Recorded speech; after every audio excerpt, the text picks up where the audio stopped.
మన దేవుని వాక్యాన్ని ధ్యానం చేస్తున్నాం. కాస్తంత లైట్లు ఆపేసేయండి. కాస్తంత మనం కరెంట్ని సేవ్ చేసిన వాళ్ళం అవుతాం. ఆల్రెడీ నా దగ్గర యాంప్లిఫైయర్ నేను ఆపేసా. మీకు వినపడుతుంది కానీ నాకు సరిగా వినపడట్లే. దేవునికి స్తోత్రం. హల్లెలూయా. ప్రభు మనకేం వాగ్దానం చేశారు చెప్పండి? నేను మీ పక్షమున ఉన్నాను అని ప్రభు వాగ్దానం చేశారు. ఆయన మన పక్షమున ఉంటే కలిగే లాభాలేంటో విన్నాం. అదేవిధంగా గడిచినటువంటి 2 వారాలుగా దేవుడు మన పక్షంగా ఉండాలంటే మనం ఏం చేయాలో నేర్చుకుంటున్నాం. ఆలకిస్తున్నారా? ఏం నేర్చుకున్నా? దేవుడు మన పక్షంగా ఉండాలంటే మనం ఏం చెయ్యాలి, ఎలాగుంటే దేవుడు మన పక్షంగా నిలబడతాడో నేర్చుకుంటున్నాం. మొదటగా ఆయన దీనుల పక్షంగా నిలబడతాడని ఒక వారంలో మనం నేర్చుకున్నాం. ఎవరి పక్షంగా? దీనుల పక్షంగా ఉంటాడు. రెండవదిగా దేవుని ప్రజలారా, పోయిన వారు ఏం చెప్పిన? ఎవరి పక్షంగా ఉంటాడు ఆయన? ఎవరైతే ఆయన పక్షంగా ఉంటారో అప్పుడు ఆయన వారి పక్షంగా ఉంటాడు. అర్థమవుతుందా? ఎవరు దేవుని పక్షంగా ఉంటే దేవుడు వారి పక్షంగా ఉంటాడు.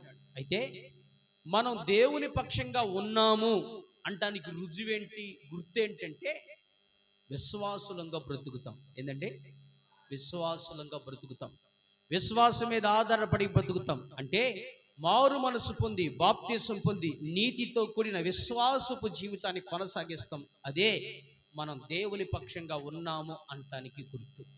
రెండవదిగా మనం దేవుని పక్షంగా ఉన్నాము అంటానికి మరొక రుజువేంటయ్యానంటే లేవీలందరూ వచ్చి దేవుని పక్షంగా నిలిచారు. ఏ విధంగా? తన రక్త సంబంధికుల మీద సహితం వారికి విరోధంగా లేచి అవసరమైతే వారి రక్త సంబంధికులను సహితం దేవుని పక్షంగా నిలుచుట కొరకు వారిని సంహరించి మేము దేవుని పక్షంగా ఉన్నామని రుజువుపరుచుకున్నారు.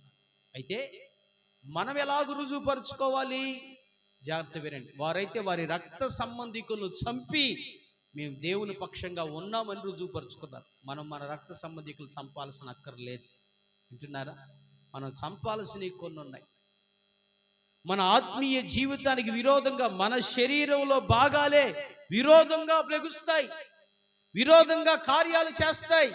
మనం ఏం చెయ్యాలంటే వాక్యం అనే ఖడ్గముతో వాటి మీద ఏమాత్రం దయ లేకుండా దాన్ని సంపూర్ణంగా నాశనం చెయ్యాలి, సమూలంగా నిర్మూలన చెయ్యాలి. అర్థమైందా?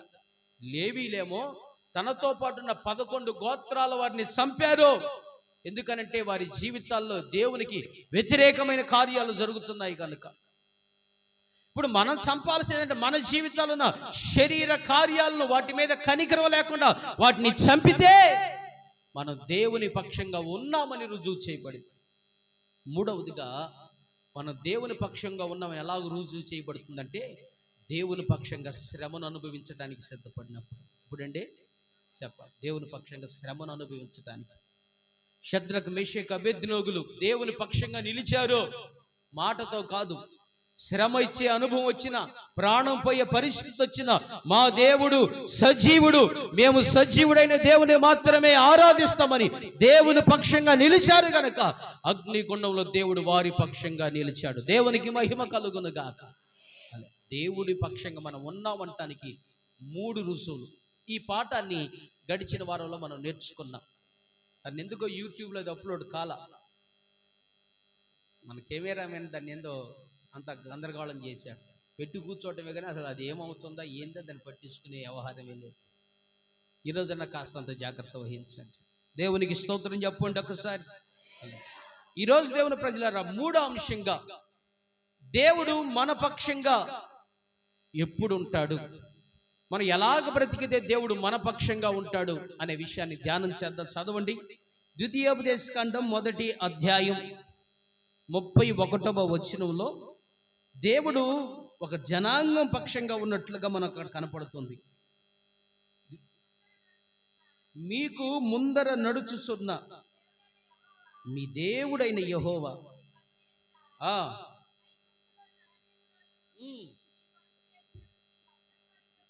మీ పక్షముగా యుద్ధము చేయును, మార్గమంతటిలోను ఎత్తుకొన్నట్లు ఎత్తుకొని వచ్చెను. దేవునికి మహిమ కలుగునుగాక. హల్లెలూయా.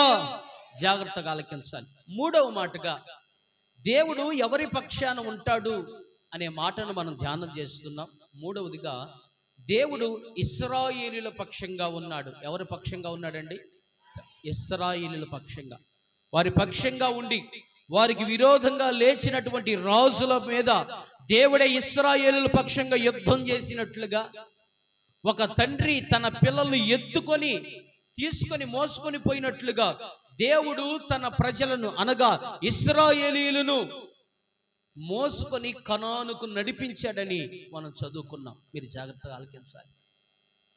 ఇశ్రాయేలీయులైనటువంటి దేవుని ప్రజలను దేవుడు వారి పక్షంగా ఉండి నడిపించటానికి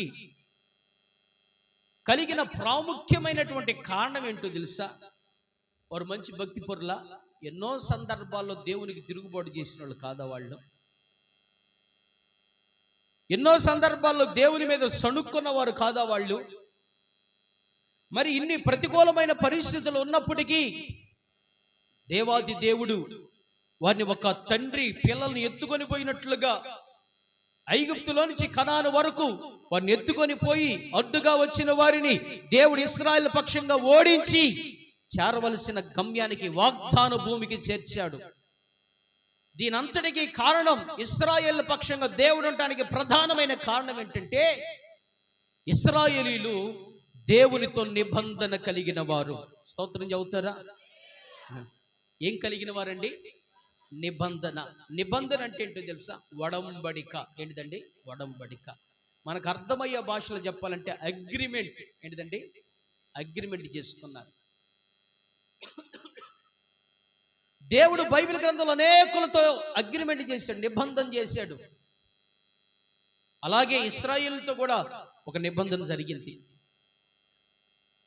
ఇశ్రాయేలు ప్రయాణం చేస్తూ సీనాయి పర్వతం వరకు వచ్చిన తర్వాత మోషే దైవజనుని దేవుడు పిలిచి 40 రోజులు సీనాయి పర్వతం మీద ఉంచిన తర్వాత దేవుని ధర్మశాస్త్రాన్ని, 10 ఆజ్ఞలతో కూడినటువంటి పలకలను, దేవుని ధర్మశాస్త్రాన్ని మోషేకు అందించి, ఇదిగో నా ప్రజలు ఈ ధర్మశాస్త్రాన్ని అనుసరిస్తే, ఈ ఆజ్ఞలను పాటిస్తే, ఈ విశ్రాంతి దినాన్ని అనుసరిస్తే నేను వారితో నిబంధన చేస్తాను, నేను వారిని విడిచిపెట్టను, చేరవలసిన గమ్యానికి నేను వారిని చేరుస్తాను అని దేవుడు వారితో కొన్ని ఆజ్ఞలతో కూడిన నిబంధన చేశాడు. ఎక్కడంటారు? సీనాయి పర్వతం దగ్గర. ఎక్కడ? సీనాయి పర్వతం దగ్గర. నిర్గమకాండ 24వ అధ్యాయం 8వ వచనంలో దేవుడు వారితో ఒక నిబంధన చేశాడు. ఆ నిబంధనకు గుర్తుగా ఒక రక్తాన్ని అక్కడ చిందించడం జరిగింది. అప్పుడు మోషే రక్తం తీసుకొని ప్రజల మీద ప్రోక్షించి, ఇదిగో ఈ సంగతులన్నిటి విషయమై యెహోవా మీతో చేసిన నిబంధన రక్తం ఇదే అని చెప్పాను. దేవునికి స్తోత్రం చెబుతారా? హల్లెలూయా. జాగ్రత్తగా ఆలకించాలి. ఇశ్రాయేలీయుల పక్షంగా మోషే 40 దినాలు ప్రభు దగ్గరుండి ఒక ధర్మశాస్త్రాన్ని తెచ్చాడు. ఏం తెచ్చాడంటే? ధర్మశాస్త్రం, రూల్స్ అండ్ రెగ్యులేషన్స్. ఏ విధంగా బ్రతకాలి, ఏ విధంగా బ్రతకూడదు, ఏం చెయ్యాలి, ఏం చెయ్యకూడదు అని ఒక ధర్మశాస్త్రాన్ని దేవుడు ఇచ్చాడు. ఈ ధర్మశాస్త్రం వెనుకున్న దేవుని ఉద్దేశం ఏంటంటే, నేను మీకు దేవుడినై ఉంటాను, మీరు నాకు ప్రజలై ఉంటారు. ఇది దేవుని నిబంధన. ఏంటంటే ధర్మశాస్త్రం కాదు నిబంధన, ఇది కాదు నిబంధన. దేవుని ఆలోచన, నేను మీకు దేవుడినై ఉంటాను, మీరు నాకు ప్రజలై ఉండాలంటే, నీకు మాకు మధ్యలో నేను మీకు దేవుడిగా ఉండాలంటే నాకంటూ కొన్ని నియమాలు ఉన్నాయి. ఆ నియమాలు ఏంటో ఇదిగో ధర్మశాస్త్రం రీతిగా ఇచ్చాను. వీటన్నిటి విషయమై ఇది నేను మీతో ఒక నిబంధన చేస్తున్నాను, దానికి గుర్తు ఇదేనని ఆయన ఒక గొర్రెపిల్ల రక్తాన్ని చిందించి, ఆ రక్తాన్ని ప్రతి ఒక్క వ్యక్తి మీద చల్లి, ఆ నిబంధనకు గుర్తు అయినటువంటి రక్తం ఇదే అని దేవుడు ఇశ్రాయేలుతో ఒక నిబంధన చేశాడు సీనాయి పర్వతం దగ్గర. దానినే పాత నిబంధన అన్నారు. ఏమన్నారండి? పాత నిబంధన. పాత నిబంధన అనగానే బైబిల్ గ్రంథంలో ఉన్నటువంటి ఆది కాండం నుంచి మలాకి పుస్తకం వరకు ఉన్న విషయాలన్నీ పాత నిబంధన లెక్కలోనికి రావు. వింటున్నారా? ఆది కాండం నుంచి మలాకి గ్రంథం వరకు ఉన్న విషయాలన్నీ పాత నిబంధన లెక్కలోనికి రావు. మరి పాత నిబంధనను ఎందుకు పేరు పెట్టారు అని అంటే, పాత నిబంధన అమలులో ఉండగా వ్రాయబడినటువంటి మాటలు గనుక అది పాత నిబంధన అన్నారు. స్తోత్రం చెబుతారా? హల్లెలూయా. కొన్ని మొహాలు ఇంకా కనపడలా, జాగ్రత్తగా ఆలకించాలి. ఇశ్రాయేలుతో దేవుడు ఒక నిబంధన చేశాడు. ఆయన ఉద్దేశం ఏంటి? నిబంధన చేయడానికి ఒక అగ్రిమెంటు. నేను మీకు దేవుడుగా ఉంటా, మీరు నాకు ప్రజలుగా ఉండాలి. అలాగుంటే నేను మిమ్మల్ని ఇలాగ దీవిస్తా, ఇలాగ నడిపిస్తా, ఇలాగ ఆశీర్వదిస్తా, మీ కనాను దేశాన్ని ఇస్తాను అని దేవుడు షరతులతో కూడిన నిబంధన చేశాడు. దేంతో అండి? షరతులతో కూడిన నిబంధన చేశాడు. ఇది సీనాయి పర్వతం మీద చేయబడినటువంటి మొదటి నిబంధన, పాత నిబంధన. దేవుని ప్రజలారా, ఆ నిబంధన స్థిరపరచబడినట్లుగా దేవుడు రక్తాన్ని, దైవజనుడైన మోషే రక్తాన్ని చిందించాడు. ఆ నిబంధనను బట్టి ఎన్నోసార్లు తిరుగుబాటు చేసిన, ఎంతో మంది ఆటంకాలుగా ఇశ్రాయేలు ఎదుట నిలబడినా దేవుడు ఇశ్రాయేలు పక్షంగా యుద్ధమాడి ఒక తండ్రి తన పిల్లలు మోసుకొని పోయినట్లుగా కనాను దేశానికి నడిపించాడు. దేవునికి స్తోత్రం చెప్పండి. హల్లెలూయా. వారి ప్రార్థన, వారి పరిశుద్ధత, వారి యథార్థత కానే కాదు, దేవునితో వారు చేసిన నిబంధన. ఏంటంటే దేవునితో వారు చేసిన నిబంధన. అగ్రిమెంట్ రాసుకుంటారుగా, అగ్రిమెంట్ రాసేటప్పుడు రాసి ఇచ్చేవాడు ఒక్కడే రాస్తాడు సంతకం, ఎదుటి వాళ్ళ సంతకం కూడా ఉండేది. సీనాయి పర్వతం దగ్గర, అయ్యా ఇదిగో దేవుడిచ్చి నీ మాటని మేము కూడా అంగీకరిస్తామని వారు అంగీకరించారు.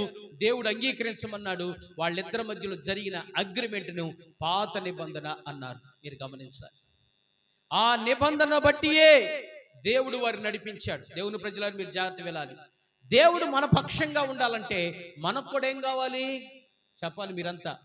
నిబంధన కావాలి. ఏం కావాలి? నిబంధన. ఒక అగ్రిమెంట్ కావాలి. దేవుడు నీతో ఒక నిబంధన చెయ్యాలి. దేవుడు నీతో, నీవు దేవునితో ఒక అగ్రిమెంట్ ఈ రోజున జరగాలి. ఒక అగ్రిమెంట్ జరగాలి. అప్పుడు దేవుడు నీ పక్షంగా ఉంటాడు. ఏది ఏమైనా నీతో చెప్పినది నెరవేర్చు వరకు దేవుడు నిన్ను చేయి విడిచిపెట్టాడు. ఆటంకాలు రావచ్చు, అవరోధాలు రావచ్చు, కష్టాలు రావచ్చు, నష్టాలు రావచ్చు, ఎన్ని ప్రతికూలమైన పరిస్థితులైనా దేవునితో ఈ రోజున ఒక నిబంధన చేయగలిగితే దేవుడు ఆ నిబంధన బట్టి దేవుడు ముందు మీకు మిమ్మల్ని నడిపించబోతున్నాడు. స్తోత్రం చెబుదామా? హల్లెలూయా. దేవుడు వారితో 10 ఆజ్ఞలతో కూడిన నిబంధన చేస్తే వారు ఆ నిబంధనను నిర్లక్ష్య పెట్టారు. నిర్లక్ష్య పెట్టిన కారణాన దేవుని ప్రజలారా, ఈ నిబంధనలో ఒకటి విశ్రాంతి దినాన్ని పాటించడం. అనగా దేవుడు పరిశుద్ధపరిచినటువంటి శనివారం దినాన్ని విశ్రాంతి దినంగా పాటించి దాన్ని అనుసరించడం అనేది అందులో ఒక భాగం. వింటున్నారా? ఇది పాత నిబంధన పద్ధతి. ఏ పద్ధతి అంటే? పాత నిబంధన పద్ధతి. అది ప్రారంభం నుంచి ఉన్న ఇశ్రాయేలీయులతో దేవుడు ఆ విశ్రాంతి దినాన్ని గూర్చి దేవుడు నిబంధన చేస్తూ వచ్చాడు. అయితే కొందరు అనుకున్నట్లుగా, దేవుని ప్రజలారా, కొందరు అనుకున్నట్లుగా పాత నిబంధన ప్రకారం శనివారం ఆరాధించవలసినటువంటి సమయం, మరి చాలా మంది ఆదివారం ఆరాధన చేస్తా అని చెప్పి కొంతమంది బోధకులు బయలుదేరారు. ఆ మైక్ సెట్ ఆప. ఇన్ని సంవత్సరాల నుంచి చర్చికి వస్తున్న కూడా ప్రార్థనలో కూర్చున్నాక సైలెంట్లు పెట్టుకోవాలనేటువంటి ఒక జ్ఞానం మనకు ఉండాలి. చేతగానప్పుడు వాడకూడదు. స్తోత్రం చెబుతారా? హల్లెలూయా. దాని గొంతు నొక్కితే కానీ దేవుని స్వరం నీకు వినపడదు. దేవునికి మహిమ కలుగును గాక. హల్లెలూయా. దేవుని ప్రజలారా, దేవాది దేవుడు ఆ మొదటి నిబంధన సరైనదైతే ఇంకొక నిబంధన చెయ్యడు. ఇర్మియా గ్రంథం మీరు చదవాల్సిన కలదు, నోట్ చేసుకోండి. 31వ అధ్యాయం 31 నుంచి 34 వచ్చిన వరకు దేవుడు ఇశ్రాయేలుతో మరొక నిబంధన చేస్తానని, పలకల మీద కాక హృదయాల మీదే దేవుడు తన ఆజ్ఞలను రాస్తానని దేవుడు మాట్లాడాడు. అయితే హెబ్రీయులకు రాసిన పత్రికను మీరు చదవండి.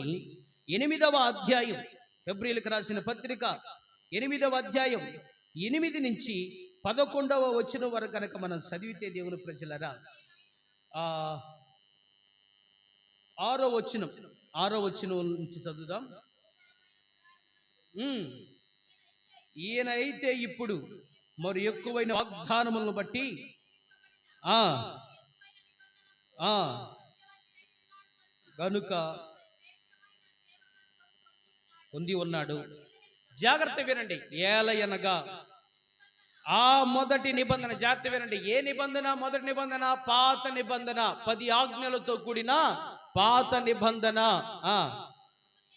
లోపము లేనిదైతే రెండవ దానికి అవకాశం ఉండనేరదు. అయితే ఆయన అపేక్షించి వారితో ఇలాగ చెప్పుచున్నాడు, ఇదిగో ఒక కాలము వచ్చుచున్నది, అప్పటిలో ఇశ్రాయేలు ఇంటి వారితోను యోధా ఇంటి వారితోను నేను క్రొత్త నిబంధన చేయుదును. అది నేను ఐగుప్తులో నుండి వీరి పితరులను వెలుపలకు రప్పించుటకై వారిని చేయి పట్టుకునే దినమున వారితో నేను చేసిన నిబంధన వంటిది కాదు. దేవునికి స్తోత్రం చెప్పండి. హల్లెలూయా. ఈ 10 ఆజ్ఞలతో కూడిన నిబంధనను దేవుడు ఇశ్రాయేలుతో చేశాడు. ఎవరితో చేశాడు చెప్పండి మీరంతా? ఇశ్రాయేలుతో చేశాడు. అవన్నీ వారికి సంబంధించినవి. మనం ఇశ్రాయేలులం కాదు, మనం యూదులం కాదు. ఒక మాటలో చెప్పాలంటే మనం అన్యజనులు. ఎవరమండి? అన్యజనులు. పాత నిబంధనతో మనకేం సంబంధం లేదండి. అట్లని విభజించవచ్చా? నరహత్య చేయొచ్చు అంటే కొత్త నిబంధనలు చేయమనుందా? లేదు. కానీ పాత నిబంధనలో దేవుడు వారికి ఇచ్చినటువంటి పాత నిబంధననే దేవుడు మాన్పించి ఇశ్రాయేలుతో మరలా నేను కొత్త నిబంధన చేస్తున్నానని దేవుడు మాట్లాడాడు. మొదటి నిబంధన సరి అయినదైతే, మొదటి నిబంధన ద్వారా అన్నీ జరిగిపోతే ఇంకొక కొత్త నిబంధన రావాల్సిన అవసరం లేదు. అర్థమైందా లేదా? ఈ మైక్ పనిచేస్తే ఇంకొక మైక్ అవసరం లేదు. ఇది పని చేయకపోతేనే ఇంకొక మైక్ అవసరం. అంతేనా లేదా? అలాగే దేవుడు ఇశ్రాయేలుకి పాత నిబంధన ఇచ్చాడు. దానివల్ల సంపూర్ణ సిద్ధి కలగలేదు. అది లోపం గలది కనుక దేవుడు మరొక నిబంధన ఇచ్చాడు, క్రొత్త నిబంధన. అది వారి హృదయాంతరంగాల మీద ఆనాడు పలకల మీద రాశాడు. తర్వాత ఇశ్రాయేలుకి చేసే క్రొత్త నిబంధన దేవుడు దేంతో చేశాడయ్యానంటే వారి హృదయాల మీద ఆజ్ఞలు రాశాడు. స్తోత్రం చెప్పండి. హల్లెలూయా. నిబంధన అంటే నేను మరలా చెబుతున్నాను, ఆయన మనకు దేవుడై ఉండినట్లు, మనం ఆయనకు ప్రజలమై ఉండినట్లుగా మధ్యలో జరిగే ఒప్పందం, దీన్ని నిబంధన అంటారు. దీన్నే నిబంధన అంటారు. మీరు జాగ్రత్తగా ఆలకించాలి. అయితే యేసుక్రీస్తు ప్రభు వారు వచ్చిన తర్వాత క్రొత్త నిబంధన సర్వమానవాళితో చేశాడు. ఎవరితో చేశాడు? సర్వమానవాళితో. ఆనాడు ఇశ్రాయేలీలతో చేసే నిబంధన వేరు. యేసు ప్రభు చేసిన క్రొత్త నిబంధన భూమి మీద ఉన్న ఇశ్రాయేలీలకి, అన్య జనాంగమైన మనకి సంబంధించినది. ఆ క్రొత్త నిబంధన లోకా సువార్త 22వ అధ్యాయం 20వ వచనంలో దేవుని ప్రజలారా, యేసుక్రీస్తు ప్రభువారు రెండవ క్రొత్త నిబంధనను సమాజం అంతటితో, ప్రజలందరితో చేశాడు. చదువుతారా? లోకా సువార్త 22:20. 22:20. భోజనమైన తరువాత గిన్నెయు పట్టుకొని నా రక్తము, క్రొత్త నిబంధన. దేవునికి స్తోత్రం చెప్పండి. హల్లెలూయా. మీరు జాగ్రత్త వినాలి. మొదటి నిబంధన దేవుడు పశువుల రక్తముతో స్థిరపరిచాడు. అర్థమవుతుందా? అది యూదులకు సంబంధించింది.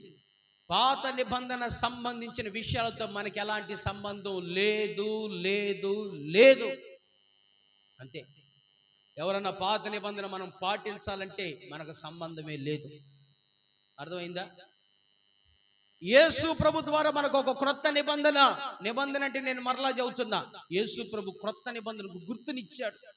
అది ఆయన రక్తము ద్వారా. ఏంటంటే యేసు ప్రభు రక్తము ద్వారా. ఈ పాయింట్లు మీరు గుర్తుపెట్టుకోవాలి. రాగల దినాలు మీకు బాగా ఉపయోగపడతాయి. ఇవి అబద్ధ బోధలు ఎక్కువ అవుతున్నటువంటి దినాలు ఇవి. రాగల దినాల్లో మీ భక్తి జీవితాలకు, సేవా జీవితాలకు కూడా ఉపయోగపడే విషయాలు.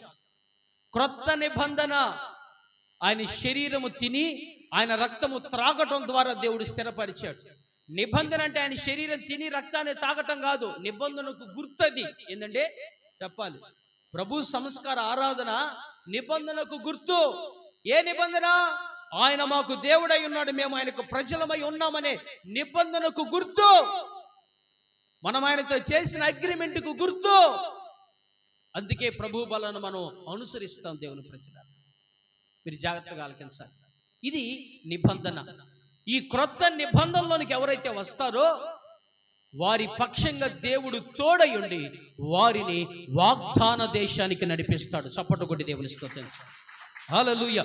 మీ జీవితాలు ఎలాంటి వాగ్దానాలు దేవుడు చేశాడు? ప్రతి వాగ్దానాన్ని మీ జీవితంలో దేవుడు నెరవేరుస్తాడు. ఎప్పుడు? దేవుడితో నిబంధన కలిగినప్పుడు. మీరు జాగ్రత్తగా ఆలకించాలి. నిబంధన అనండి.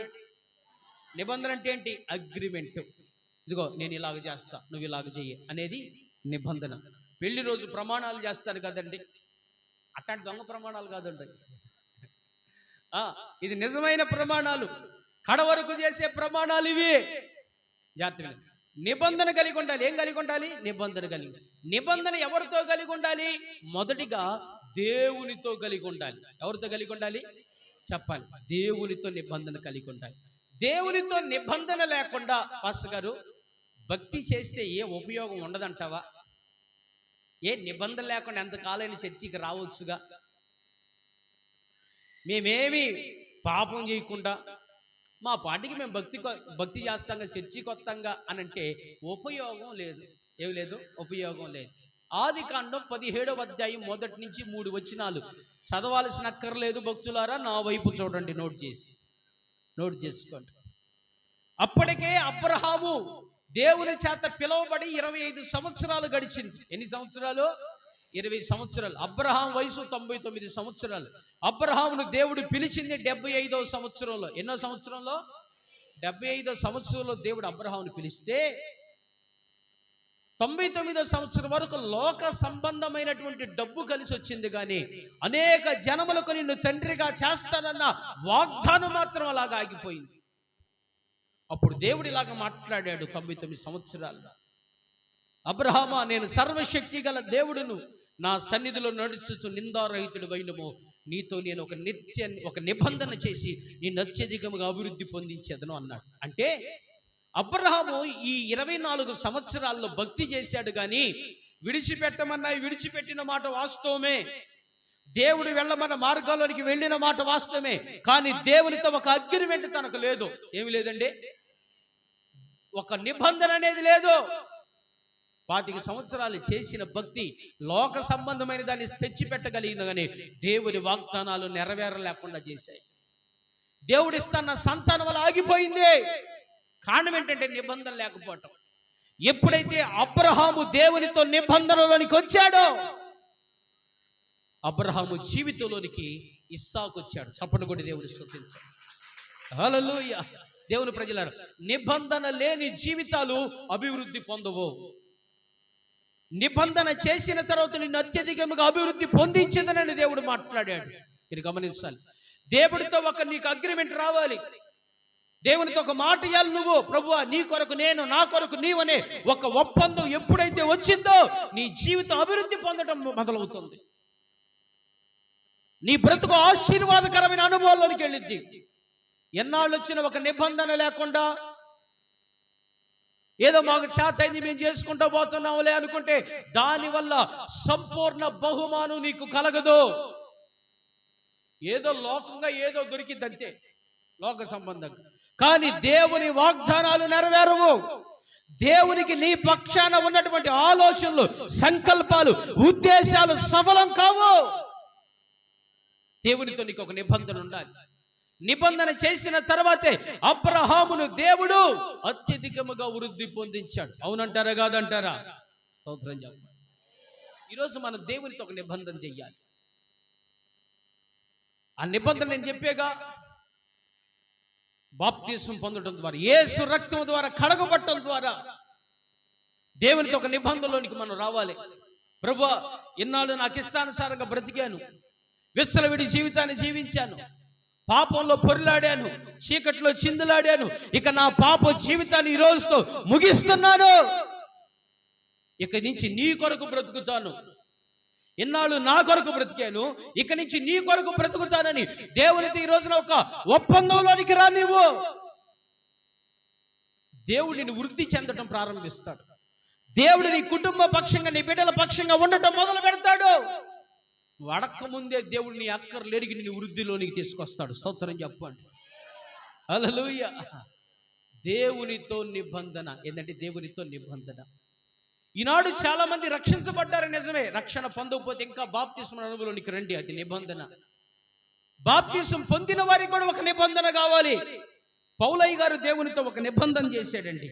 ఆ నిబంధన రోమిలికి రాసిన పత్రిక 8వ అధ్యాయం 35వ వచనంలో ఈనాడు యేసయ్యను నమ్మిన వారు ఏ నిబంధన చేయాలో రాస్తుంది.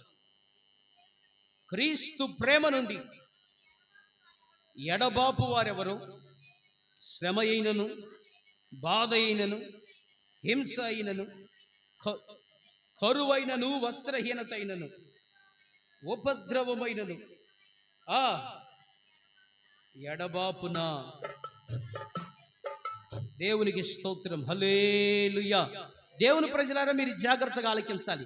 చదవబడినటువంటి లేఖన భాగంలో ఉన్నటువంటి విషయం ఏంటంటే, దేవునితో యేసు రక్తంలో కడగబడిన నీకు మరొక నిబంధన కావాలి. అదేంటంటే, ఇక్కడ దైవజనుడు మాట్లాడుతున్నాడు. దేవుని ప్రజలారా, క్రీస్తు ప్రేమ నుండి మనల్ని ఏది ఎడబాపకూడదు. ఏంటంటే, క్రీస్తు ప్రేమ నుండి ఏది ఎడబాపకూడదు, ఏది మనల్ని దూరం చేయకూడదు. అది శ్రమే రావచ్చు, రెండవదిగా బాధే రావచ్చు, ప్రభువు నమ్ముకున్నందుకు హింస కలగవచ్చు, కరువు కలగవచ్చు, వస్త్రహీనత కలగవచ్చు, కట్టుకోవడానికి బట్టలు లేని పరిస్థితే రావచ్చు. దేవుని ప్రజలారా, ఉపద్రవమే రావచ్చు, ఖడ్గమైన రావచ్చు. ఏది కూడా ప్రభువు నుంచి మనల్ని ఎడబాప నేరదనే ఒక నిబంధనలోనికి మనం వచ్చేయాలి. స్తోత్రం చదువుతారా? హల్లెలూయా. ఎలాంటి నిబంధనలోనికి రావాలి? కరువు వస్తే తొలగిపోవటమా? చాలా మందికి ఒక నిబంధన లేని భక్తి. దేవుని ద్వారా మేలు పొందటం, ఒకవేళ చిన్న శ్రమ వస్తే ఇక ప్లేట్ ఫిరాయించటం, ఇక నీకు నాకే సంబంధం లేదు ప్రభు అని వెళ్ళిపోవటం. ఇదా నిబంధన? కాదు. కరువైనా, ఖడ్గమైన, హింసైనా, వస్త్రహీనత అయినా, ఈ బ్రతుకులో తినటానికి లేకపోయినా, కట్టుకోవడానికి లేకపోయినా, ఉండటానికి లేకపోయినా, నీ మీదకి ఒక హింస వచ్చినా, ఉపద్రవమే వచ్చినా, యేసు ప్రేమ నుండి, యేసయ్య శిలువ ప్రేమ నుండి మనల్ని ఏది ఎడబాపకూడదు. అలాగ నిబంధన చేయి. ఈ రోజున దేవునికి స్తోత్రం చెప్పు. హల్లెలూయా. కష్టాలు వస్తే వెళ్ళిపోవటం, ఎవడన్నా ఒక చిన్న మాట అన్నాడని చెప్పి వెళ్ళిపోవటం, నువ్వు అనుకున్నది జరగలేదని, ఇంట్లో కోడి పిల్ల వచ్చిందని, అనుకున్న ఉద్యోగం రాలేదని, పరీక్షల్లో అనుకున్నంత మార్కులు రాలేదని, కోరుకున్న వాడితో పెళ్లి జరగలేదని, దుర్మార్గం అంతా నశించునుగాక. హల్లెలూయా. మధ్యకాలంలో ఒకడు, ఏ ఉజ్జీవంగా నేను పొదిలో పరిచర్య చేసే రోజుల్లో మనోడు మందిరానికి వస్తున్నాడు. నాకు ఆశ్చర్యం ఇచ్చింది. ఎప్పుడూ మందిరానికి రానోడు కుర్రోడు మందిరానికి వస్తున్నాడని చెప్పి నేను ఆలోచన చేశా. సరేలే, మారు మనసు పొందాడేమో ఏందో అని అనుకున్నాను నేను. మనోడు ఒక 4 వారాలు వచ్చాడండి. 4 వారాలు వచ్చి 5వ వారం రాలా. 4 వారాలు మాతో బాగానే ఉన్నాడు కదా. 5వ వారం అడిగాం, ఏంది బ్రదరు రాలేదు? ఏంటంటే, దేవుడు అన్యాయిస్తాడు. నాకు అడిగింది ఇచ్చాడా? ఏం అడిగేవరా నువ్వు అని అంటే, వీడు ఒక అమ్మాయిని ప్రేమించాడట. ఆ ప్రేమించిన అమ్మాయితో వీడి పెళ్లి కావాలని కోరుకున్నాడట. అందుకని వీడు 4 వారాలు దేవుడికి టార్గెట్ పెట్టాడు. 4 వారాలు నీ దగ్గరకు వస్తా, నేను అడిగింది ఇస్తావా లేదా? ఇస్తే నీతో ఉంటా, లేకపోతే లేదు. ఇదా నిబంధన? ఇదా ఈ పనికిమాల నిబంధన? చాలా మంది నిబంధన చేస్తారు. వాళ్ళు బాప్తిసం పొందేది దేవుడితో ఉంటానికి కాదు, రోగాలు పోతాయని, అప్పులు పోతాయని, ఉద్యోగాలు వస్తాయని, వ్యాపారాలు దీవించబడతాయని. అంటే దుర్మార్గం నశించునుగాక. వాక్యం చెబుతుంది, మొదట నీతిని రాజ్యాన్ని వెతుకు, ఈ లోకంలో ఏది కావాలో నీకు దేవుడు తెలుసు, దేవుడికి తెలుసు, అది నీకు ఇస్తాడు. వాటి మీద మనసు పెట్టబాక, దేవుని యొక్క నీతి మీద, పరలోక రాజ్యం మీద మనసు పెట్టు. నీకేది మేలో దేవుడు అది ఇస్తాడు. నమ్మిన వాళ్ళు స్తోత్రం చెప్పండి. హల్లెలూయా. ఒకవేళ అనుకున్నది జరగకపోతే పార్టీ మార్చేస్తావా?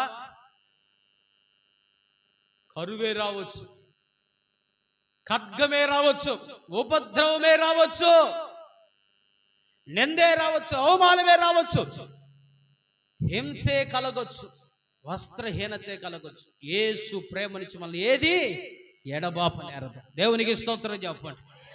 ఈ రోజున ఆ తీర్మానంలోనికి రా నువ్వు. అది నిబంధన. ఆ నిబంధన ఎవరు చేస్తారో వారి పక్షంగా దేవుడు ఉంటాడు. శద్రకు మేషకు అబేద్నెగోలు అదేగా చేసింది. నెబుకద్నెజరు, మండుచున్న వేడిమి గల అగ్ని నుంచి తప్పించడానికి మా దేవుడు సమర్థుడు. తప్పించకపోయినా ఇబ్బంది లేదు. ఇస్తేనే మా దేవుడు అన్నారా? తప్పించకపోయినా పర్లేదు, నేను అడిగింది దేవుడు నాకు ఇవ్వకపోయినా పర్లేదు, ఆ దేవుణ్ణి మేము ఆరాధిస్తాం. ఇది నిబంధన. చప్పటి కొట్టి దేవుని స్తుతించండి. భక్తి అంటే అదే. నిబంధన కలిగిన జీవితమే భక్తి. అదే నమ్మకమైన భక్తి జీవితం. వారి పక్షంగా దేవుడు అంటాడు. దానియేలు పక్షంగా దేవుడు లేడా? ఉన్నాడు. నిబంధన మనకు ఉండాలి. నిబంధన మనకు ఉండాలి. అందుకే భక్తుడు ఒక పాట పాడాడు. శ్రమలైనా ఎన్ని బాధలైనా, నిందలైనా ఎన్ని హింసలైనా, నీ ప్రేమ నుండి నన్నెడబాపలేవులే, నీ ప్రేమ నుండి నన్నెడబాపలేవులే. నా ప్రభువా ఈ బ్రతుకు నీకు సొంతము. పాడాలి.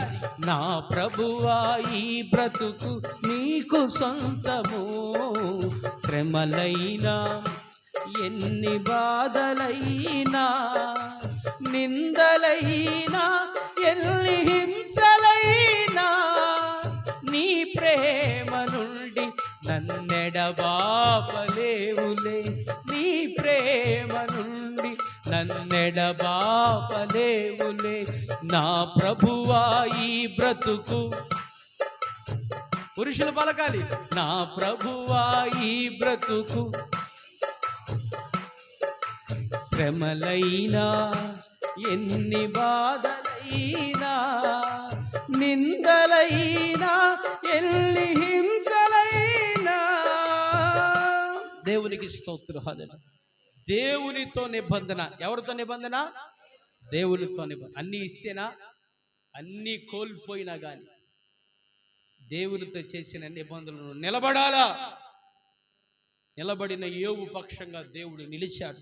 కోల్పోయిన వాటిని సమకూర్చాడు. ఒకవేళ ఉన్నట్టుగా ఉండి నీ ఉద్యోగం పోతే ఏం చేస్తావు? యెహోవా ఇచ్చెను, యెహోవా తీసుకొని నువ్వు చెప్పగలవా? నీ వ్యాపారం లాస్ అయిపోతే చెప్పగలవా? చెప్పగలిగితే నువ్వు భక్తిపరుడివే. నీ జీవనానికి ఆధారం చేసి పని పోతే చెప్పగలవా? ప్రభువా నీకు స్తోత్రం. చెప్పగలిగితే దేవుని పక్షంగా ఉన్నట్టే. ఈరోజు నాకు సవాల్ అది. ఏదో ఓరక చేసుకునే భక్తి సరిపోదు. దేవునితో ఒక నిబంధన. ఏంది నిబంధన? ఆ నిబంధన నిన్ను అత్యధికముగా వృద్ధిలోనే తీసుకొచ్చింది. దేవునితో ఒక నిబంధన కావాలి. భక్తి చేసేవాడికి నిబంధన కావాలి. సేవ చేసేవాడికి నిబంధన కావాలి. ప్రభువా ఇక నా జీవితం నీ కొరకే. శ్రమ వచ్చిందని, ఇబ్బంది వచ్చిందని సేవ వదిలిపెట్టి పోకూడదు. ఇంట్లో జరగట్లేదని సేవ వదిలిపెట్టి పోకూడదు. ప్రాణం మీదకి వచ్చిన సేవ కొరకే బ్రతకాలి. స్తోత్రం చెప్పు. హల్లెలూయా. ఎన్ని సమస్యలు వచ్చినా కానీ నా విమోచకుడు సజీవుడు అని ప్రభువును మనసారా స్తుతించగలగాలి. అది దేవునితో నిబంధన. ఇది మొదటి అనుభవం. రెండవదిగా దైవజనునితో నిబంధన. ఎవరితో నిబంధన అండి? దైవజనునితో నిబంధన. రాజుల 2వ గ్రంథం 2వ అధ్యాయం. రాజుల 2వ గ్రంథం 2వ అధ్యాయం 1వ వచనం చదువుదాం.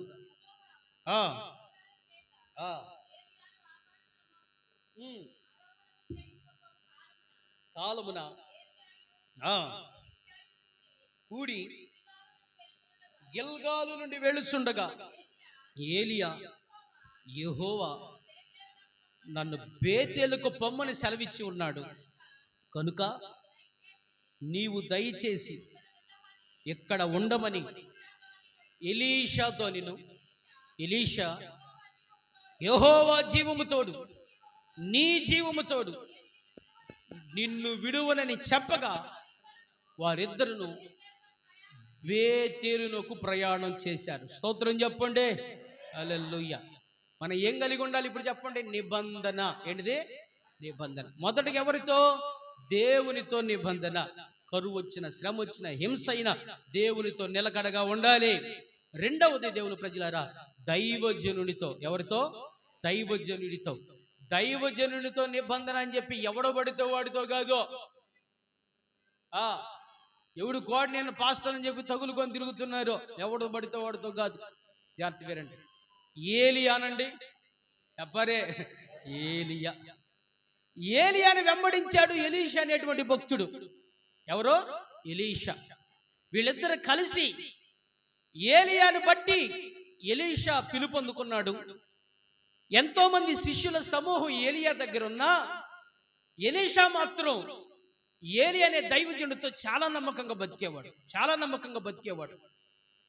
అందరూ ఈ ఎలీషా ఏలియాతో ఉన్న సంబంధాన్ని చూసి అందరూ అంటారు, మీ పాస్టర్ గారులే అంటారు. ఏమంటారు? మీ పాస్టర్ గారు. వీళ్ళందరికీ పాస్టర్ గారు ఏలియానే, కానీ ప్రత్యేకంగా మాట్లాడతారు, నీ పాస్టర్ గారులే. నీ పాస్టర్ గారు ఎక్కడ పోయాడు? నీ చెప్పకుండా పోతాడా? కొంతమందిని మాట్లాడుతుంటాడు. ఆ మధ్యకాలంలో ఒక సహోదరుని మన సంఘానికి వచ్చే, ఏంది పాస్టర్ గారు ఎడిపోయాడు క్యాంపుకి? క్యాంపుకి తిరిగేవాడు నేను, పనికి మాలినోడా. క్యాంపుకి తిరిగేవాడిన. బాగా క్యాంపులు తిరుగుతున్నట్టున్నాడు మీ పాస్టర్ గారు. మరి నువ్వెవడివి? దాన్ని పోయేవాడివి నువ్వు. ఎట్టబడితే అటు మాట్లాడుతారు. ఈ ఎలీషాతో మాట్లాడతారు, మీ పాస్టర్లే, ఎంతైనా మీరు ఒకట్లే. నిన్ను కాదని ఎవడన్నాడు రా? నిన్ను వచ్చి సన్నిహితంగా ఉండొద్దని ఎవడన్నాడు? నీ పాటికి నువ్వే దూరంగా ఉంటావు. మీరు జాగ్రత్త వినండి. ఏలియాతో ఎలీషా కలిసి జీవించిన దినాలు చాలా గడిచాయి. ఏలియాతో దేవుడు అన్నాడు, నిన్ను అగ్ని రథాలతో తీసుకుని వెళ్ళిపోతాను, నువ్వు పలానా చోటకు వచ్చేసేయి అని బేతేలుకు రమ్మని మాట్లాడాడు. అప్పుడు ఆయన గిల్గాల్లో ఉన్నాడు. వింటున్నారు మీరు? గిల్గాల్లో ఉన్నాడు. అప్పుడు ఏలియా గురువు గారు శిష్యుడితో అన్నాడు, శిష్యుడా, ఇంతకాలం నాతో తిరిగే బాగానే ఉంది, దేవుడు నన్ను తీసుకెళ్తానంటున్నాడు, కాబట్టి దేవుడు నన్ను బేతేలుకి రమ్మన్నాడు, నేను బేతేలుకి వెళ్తాను, నువ్వు ఇక్కడ ఉండు అన్నాడు. ఏనంటాడు? గురువుగారు, నీతో రావద్దని చెప్పొద్దు, యెహోవా జీవము తోడు, నీ జీవతోడు, నీ ప్రాణం మీదొట్టు, నిన్ను విడువనే విడువను. ఏమన్నాడు? విడువనే విడువను. ఇదేంది మామూలుగా లేదే, నేను వెళ్ళిపోతానా, ఇంతకాలం నాతో ఉన్నాడు కాబట్టి నేను వెళ్ళిపోతానంటే ఏమన్నా అడుగుతాడేమో, ఇంతకాలం ఇన్ని సంఘాలు ఉన్నాయి కదా, ఏదైనా మంచి సంఘం నాకు ఎవరాదా అని చెప్పి అడుగుతాడేమో అన్నట్టుగా, మరి నేను వెళ్ళిపోతున్నాను ఏంది సంగతి అంటే, నన్ను మాత్రం రావద్దని చెప్పక నీతోనే వస్తాను అని మాట్లాడాడు. సరే అని చెప్పి బేతేలుకు వచ్చాడు. బేతేల్లో ఉన్న శిష్యుల సమూహం వచ్చి, ఇదిగో ఈరోజు మీ పాస్టర్ గారు వెళ్ళిపోతున్నాడుగా పరలోకానికి, ఆ సంగతి నాకు తెలిసి మీరు మౌనంగా ఉండండి అన్నాడు. ఏమన్నాడు?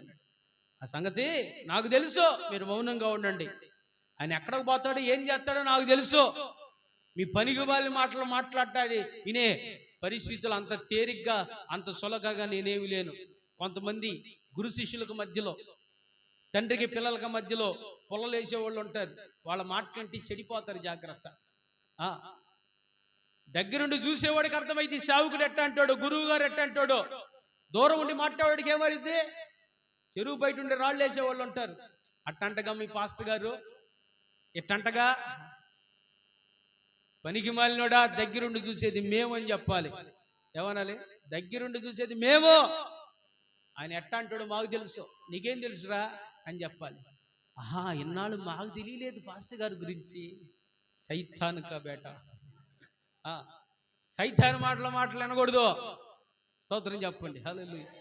బేతేలు నుంచి దేవుడు మళ్ళీ అన్నాడు, ఎరికోకు రమ్మన్నాడు. ఎక్కడికి రమ్మన్నాడు? ఎరికో మన్ని అన్నాడు. అయ్యా, ఇక్కడ దాకా వచ్చి సాల్లే, ఇక నేను దేవుడు ఎరుకోకు రమ్మన్నాడు, నేను వెళతానంటే, యెహోవా జీవముతోడు, నీ జీవముతోడు, నిన్ను విడువను, నన్ను రావద్దని మాత్రం మాట్లాడొద్దు. సరే, ఎరుకోకు కూడా వెళ్ళాడు. ఎరికలో కూడా శిష్యుల సమూహం అన్నారు. ఈరోజు మీ పాస్టర్ గారు వెళ్తున్నారంటగా, ఒక్కసారి వదిలిపెట్టరు. నాకు తెలిసి మీరు నోరు మూసుకోండి, షట్ అప్ యువర్ మౌత్ అన్నారు. మనం మనం చెప్పి ఇంకా చెప్పి, ఇంతకాలం మాకు తెలియదు మా పాస్టర్ గారి గురించి, నువ్వు చెప్పి మేము వింటాం, నోరు మూసుకోండి అని మాట్లాడాడు. ఆ తర్వాత దేవుడు మళ్ళీ యోర్దానుకు రమ్మన్నాడు. ఎక్కడికి రమ్మన్నాడు? యోర్దానుకు రమ్మన్నాడు. యోర్దాను దగ్గరికి వచ్చిన తర్వాత, యోర్దాను ఒక నది. వామ్మో, ఈయనతో పోతే ఈ యోర్దాను నది దాటాలంటే ఏడ దాటుతాం, ఈయనతో సచ్చేసావురని ఆయన చెప్పి ఎడకపోవాలా. యోర్దానును కూడా ఏలియాతో పాటు, గురువుతో పాటు శిష్యుడు దాటాడు. స్తోత్రం చెప్పండి. అలా దాటి వెళ్ళాడు. దాటి వెళ్ళిన తర్వాత అప్పుడు అడుగుతాడు, ఏలియాకి మనసు కుదిరితే, మొత్తానికి వీడు నాకు నమ్మకస్తుడు, ఏది ఏమైనా నా దగ్గర ఉండాలని తీర్మానం చేస్తున్నాడు కాబట్టి, అబ్బాయి నువ్వు నాతో ఉండాలనుకుంటున్నా కానీ నేను ఉండలేను, ఇక్కడ దేవుడు నన్ను తీసుకెళ్తా అనుకుంటున్నాడు, ఎంతకు నీకేం కావాలి చెప్పు అని అడిగాడు. ఏం కావాలని మనమైతే అడుగుతాం, పాస్టర్ గారు వారం వారం ఎంత వస్తున్నాయో నీకు మాకు చెప్పట్లేదే, వెనక అర్థం తీరాదా? చాలా మంది దేవుని ప్రజలు పాస్టర్ గారి నుంచి ఏదో లౌకిక సంబంధమైన కావాలని కోరుకునే దుర్మార్గులు ఉంటారు. సేవకుడి దగ్గర ఏముంటాయండి? ఏదైనా పరిచర్య ఖర్చు పెట్టేవాడే కానీ ఏదన్నా తనకంటూ ఏదైనా దాచుకునేవాడా? దైవజనుడి దగ్గర నుంచి లోక సంబంధమైన దాన్ని ఆశించే వాళ్ళు ఉంటారు ఎక్కువ. ఎలీషా అలాంటోడు కాదు. నేను అడుగుతాడయ్యా, నీ మీదున్న ఆత్మలో 2 పాలు నాకు దయచేయి అన్నాడు. ఏలియా ఆశ్చర్యపోయాడు. ఏలియా ఎంత శక్తి కలిగి సేవ చేశాడు, ఎన్ని ఆటంకాలు ఎదురైన దేవుని కొరకు ఎలాగ నిలిచాడో, అలాంటి బలం నాకు 2 కావాలన్నాడు. ఎందుకంటే నువ్వు బలవంతుడు కాబట్టి నీకు ఆ బలం సరిపోయింది, నేను బలహీనుడు కాబట్టి నీ సేవ నాకు కావాలని అడిగాడు. ఏమడిగాడు? నీవు చేసేవి సంఘాలు కాదు, నువ్వు చేసిన లాంటి సేవ నాకు కావాలని అడిగాడు. నీలాగా బ్రతకాలి, నీలాగా సేవ చేయాలి, నీలాగా అగ్ని ప్రవక్తగా రోషం కలిగి బ్రతకాలి. అలాగ బ్రతకాలంటే నేను చాలా బలహీనండి, 1 వంతు సరిపోద్దయ్యా, 2 వంతులు కావాలి, 2 వంతులు ఉంటే కానీ నీ అంత సేవ నేను చేయలేనయ్యా అని దైవజనుడి దగ్గర నుంచి కోరుకుంది అభిషేకాన్ని కోరాడు. నీ మీద అభిషేకంలో 2 పాలు నాకు కావాలని చెప్పి అర్థం అడిగితే, అయ్యా నువ్వు అడిగింది చాలా కష్టంగా ఉంది, అది చాలా కష్టం. ఒకవేళ దేవుడు నన్ను తీసుకెళ్ళేటప్పుడు ఒకవేళ నేను నీకు కనబడితే అప్పుడు నీకు అది దొరుకుతుంది, లేకపోతే దొరకదన్నా. అక్కడ దాకా వచ్చిన తర్వాత కూడా అంటాడు, ఇక నీకు ఇస్తున్నాను పో అన్లా. దేవుడు నన్ను తీసుకెళ్ళేటప్పుడు కనుక నేను నీకు కనబడితే, నువ్వు నన్ను చూడగలిగితే నీకు అది దొరుకుతుంది అన్నాడు. అంటే ఈ గురువు గారి ముగింపు దేవుని మహిమలోనికి వెళ్ళిపోయేటువంటి సమయం వరకు గురువు గారిని కనిపెట్టుకొని ఉన్నాడే, వాని మీదకి వచ్చింది 2 అభిషేకం. చప్పట్లు కొట్టి దేవుని స్తుతించండి.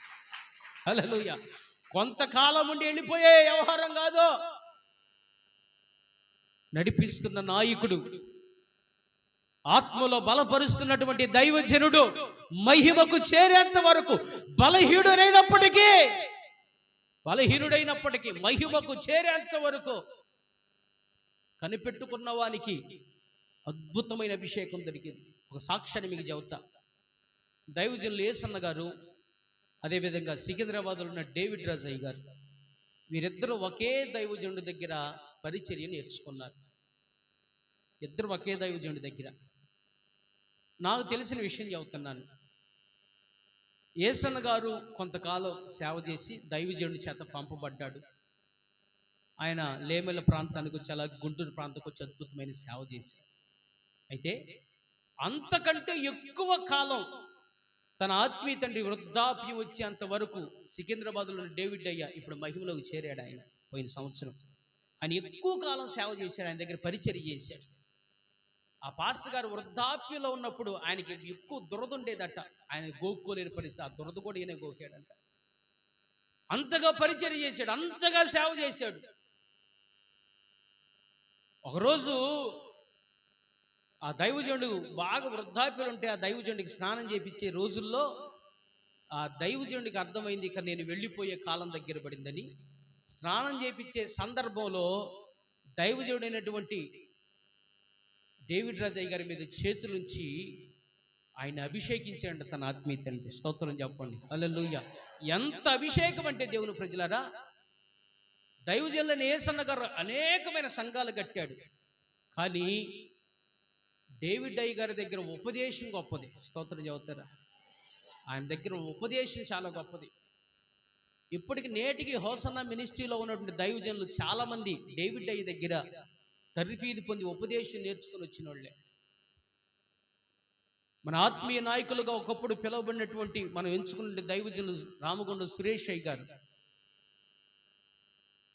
డేవిడ్ అయ్య గారి ఆత్మీయ కుమారుడు. అద్భుతమైన ఉపదేశం కలిగిన వారు. దేవుని ప్రజలారా, దైవజనుడు ఆరోగ్యంగా ఉన్నప్పుడు మాత్రమే కాదు, బలహీనుడైప్పుడు కూడా కడ వరకు కనిపెట్టుకున్న వారి మీదకి రెండింతల అభిషేకం దిగొస్తుంది. స్తోత్రం చెబుతారా? హల్లెలూయా. దైవజనుడిని కనిపెట్టుకోవాలి. దైవజనుడితో ఒక నిబంధన ఉండాలి. ప్రాణం పోయేంత వరకు నీతోనే ఉంటాను ఒక నిబంధన. రూతు నయోమితో నిబంధన చేయలేదా? తన అత్తతో నిబంధన చేసింది. రూతు గ్రంథం 1వ అధ్యాయం 16-17 వచనంలో ఆమె నిబంధన చేసింది. రూతు గ్రంథం 1వ అధ్యాయం 16-17.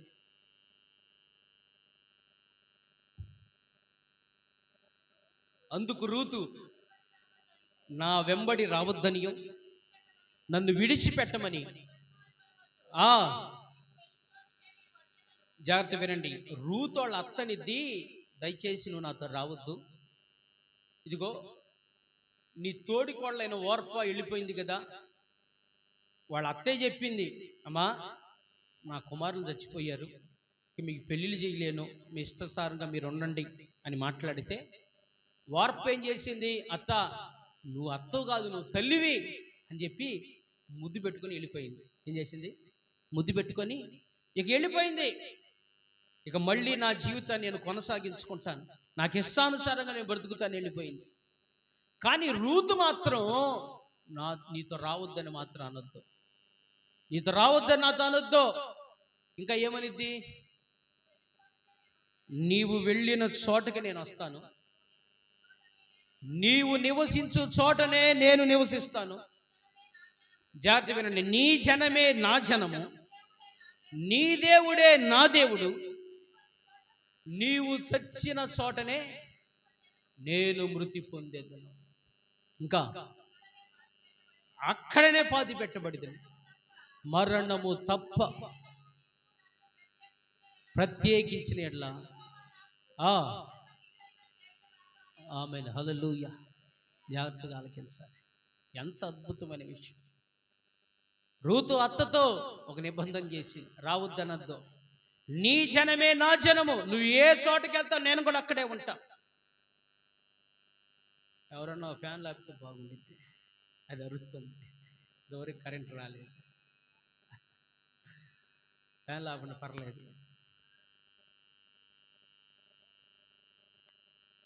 ఈరోజు కరెంట్